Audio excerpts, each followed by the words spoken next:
Jadi kata Ibnu Taimiyah, emang kamu pantas minta pahala surga, mau beli surga, mau beli Pajero tadi, mau apa lagi? Memelet orang juga ya? Ada sholat pelet ya? Ada ya? Ada sholat supaya sakti, macam-macam tuh. Nah, kamu meminta upah, pahala, balasan dari amalan yang sebenarnya amalan itu bukanlah bersumber darimu. Yang sering kita contohin apa Sidi Musa? Kalau ada orang azan, hayya ala sholat, jawabannya apa? Masih ingat ya? Jadi ada panggilan nih muazin, ayo kita sholat. Hai, ayo, mirip kan? Bukan cocok logi loh ya. Emang bahasa itu mirip-mirip kalau artinya sama. Ayo kita sholat. Lalu kita jawab, ya Allah, kalau bukan karena haul dan kuwah, bantuan, kekuatan dan bantuan dari Engkau, aku tidak mampu ruku dan sujud, nggak mampu takbir. Itu sebabnya kenapa ada masjid dekat dengan rumah seseorang, itu orang belum tentu bisa tersentuh sholat. Walaupun di samping rumahnya ada azan bunyi, walaupun handphonenya bunyi azan, dia belum tentu bisa langsung sholat. Karena yang bisa gerakin dia sholat itu Allah. Oke, itu pertama. Yang kedua, tubuh ini dari siapa? Terus ada hadis, a'inni ala dzikri, ya Allah bantu aku menyebut namamu. Ketika kita takbir Allahu Akbar, yang disebut nama siapa? Berarti saya nyebut Allahu Akbar itu bantuan Allah, bukan? Maka ciri-ciri seorang hamba dibantu Allah, lisannya mudah menyebut namanya. Sekarang Allah bantu saya, Allah bantu. Jadi gini nih, saya bantu modalin Buya Zauki untuk suatu proyek.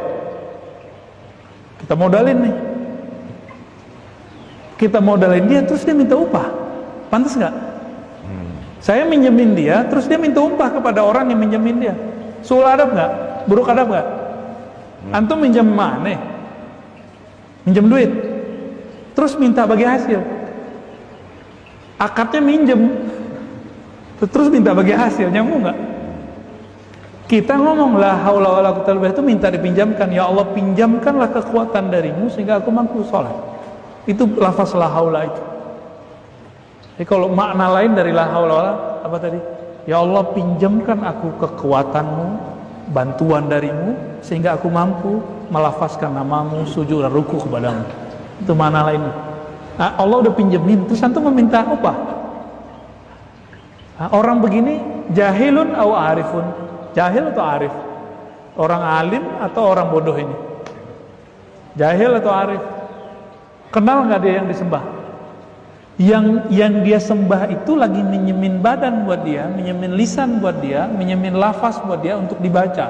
Sekarang kita minta kepada yang kita sembah untuk memberi upah terhadap satu huruf yang kita baca.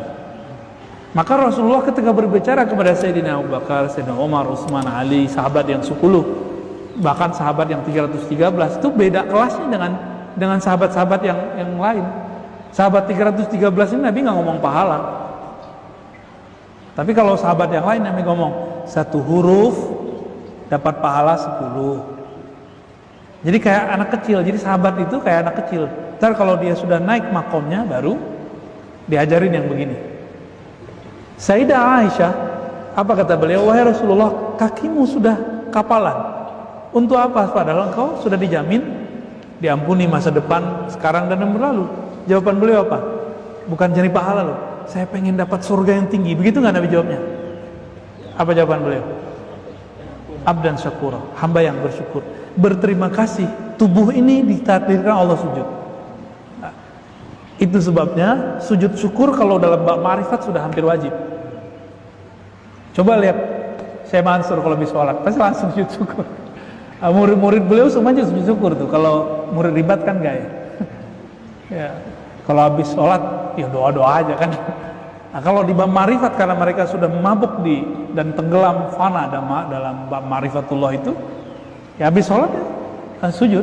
Dan itu bukan bid'ah, tanda syukur kepada Allah Subhanahu wa ta'ala. Terima kasih ya Allah, tubuh yang hina ini engkau izinkan untuk menyembahmu. Lidah yang kotor ini engkau izinkan menyebut namamu. Pikiran yang kotor ini engkau izinkan untuk mengingatmu. Kayak gitu masih pantas nggak minta sesuatu? Ya. Maka beliau mengatakan apa? Yakfi minal jazaa'i laka, cukuplah balasan bagimu bahwa Allah menerima kekurangan sholatmu yang tidak khusyuk itu. Jadi sholat kita ini khusyuk nggak? Udah belajar ma'rifatullah lah ya.